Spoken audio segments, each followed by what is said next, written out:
আসসালামু আলাইকুম সুপ্রিয় দর্শক, শুভেচ্ছা জানবেন। দিনভর কোন প্রশ্নটি সবচেয়ে বেশি মানুষের মনে ঘুরপাক খেয়েছে আজ? বলুন তো দেখি। হ্যাঁ, ঠিকই ধরেছেন। একটি প্রশ্নই বিশ্বজুড়ে আজ মানুষের মনে ঘুরপাক খেয়েছে। সেটি হলো যে সত্যিই কি ইসরায়েলের প্রধানমন্ত্রী বেনিয়ামিন নেতানিয়াহু নিহত হয়েছেন? এই যে আলোচনা, এই আলোচনার সূত্রপাত হয়েছে তাসনিম নিউজ এজেন্সির একটা খবর থেকে। তাসনিম নিউজ এজেন্সি ইরানের একটা আধা সরকারি সংবাদ সংস্থা এবং ইরানের যে ইসলামী বিপ্লবী রক্ষী বাহিনী রয়েছে আইআরজিসি, তাদের সঙ্গে এই পত্রিকাটির সম্পর্ক অনেক ভালো। তো তাসনিম নিউজ এজেন্সি খবর দিয়েছে যে ইসরায়েলে ইরান যে হামলা চালিয়েছে, সে হামলায় ইসরায়েলের প্রধানমন্ত্রী বেনিয়ামিন নেতানিয়াহু নিহত হয়ে থাকতে পারেন অথবা আহত হয়ে থাকতে পারেন।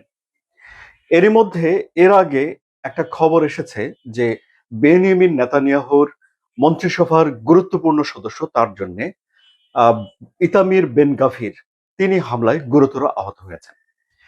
কোনো গণমাধ্যম একটু বাড়িয়ে বলছে যে তিনি জীবন সংশয়ে রয়েছেন, মানে ইতামির বেন গাভির। এখন ইতামির বেন গাভির হলো বেনিয়ামিন নেতানিয়াহুর জোট সরকারের শক্তিশালী অংশ, যিনি কট্টরপন্থী হিসেবে পরিচিত এবং এই তাদের ইচ্ছা অনিচ্ছার অনেকখানি মূল্য বেনিয়ামিন নেতানিয়াহুকে দিতে হয়েছে, কারণ তাদের কথা না মানলে এই সরকার ভেঙে দেওয়ার একটা হুমকি তারা দিয়ে এসেছে।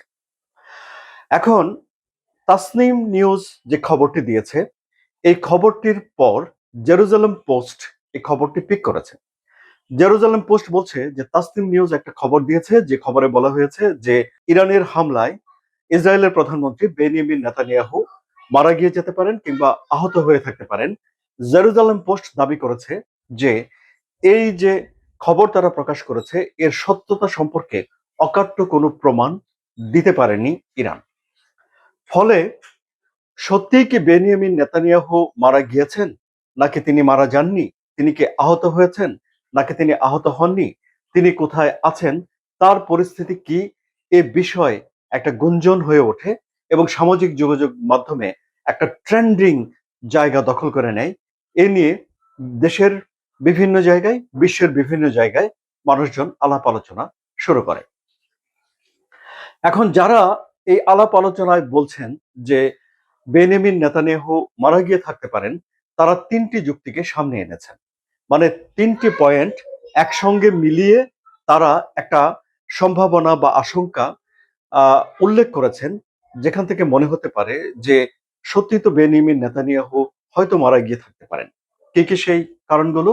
নাম্বার ওয়ান, গত 3 দিন তাকে প্রকাশ্যে দেখা যায়নি, অর্থাৎ টেলিভিশনে বা অন্য কোথাও তার বক্তব্য প্রচার করা হয়নি। তিনি নতুন কোনো বক্তব্য দেননি। এমনিতে সামাজিক যোগাযোগ মাধ্যমে বেনিয়ামিন নেতানিয়াহু বেশ ভিডিও শেয়ার করেন।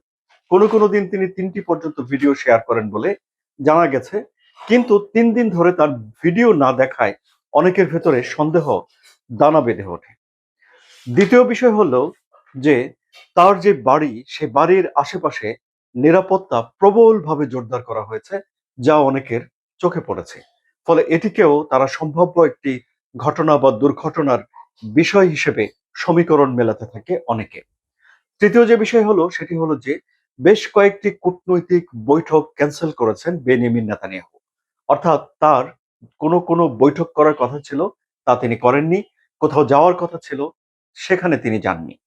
আর এই যে বিষয়গুলো, এই হিসাব মিলিয়েই তখন জল্পনা কল্পনা আরো বেশি ঘনীভূত হয়ে ওঠে যে ঘটনা কি তাহলে সত্যি। এই আলোচনা যখন তুঙ্গে ওঠে, তখন ইসরায়েলের তরফ থেকে একটা ভিডিও প্রকাশ করা হয়, যে ভিডিওতে দেখা যায় যে বেনিয়ামিন নেতানিয়াহু একটা হাসপাতাল পরিদর্শন করছেন। বলা হয়ে থাকে যে এটি সোমবারের ভিডিও এবং যেই ভিডিওতে বেনিয়ামিন নেতানিয়াহু বলছেন যে ইরানের সঙ্গে তাদের যুদ্ধ শেষ হয়নি, অর্থাৎ এই যুদ্ধ চলমান রয়েছে। এবং এই যে ভিডিও প্রকাশ করা হলো, এর পরে এই গুঞ্জন থেমেছে, কিন্তু ইরানের সঙ্গে যুক্তরাষ্ট্র এবং ইসরায়েলের যে যুদ্ধ, সেই যুদ্ধে ব্যাপক যে প্রাণহানি, ক্ষয়ক্ষতি, কবে এই যুদ্ধ বন্ধ হবে, এই সব বিষয় নিয়ে আলোচনা কিন্তু বিশ্বজুড়ে থেমে থাকেনি। এই কন্টেন্ট কেমন লাগলো সুপ্রিয় দর্শক, জানাবেন। ভালো লাগলে সাবস্ক্রাইব করে সঙ্গে থাকবেন। ধন্যবাদ।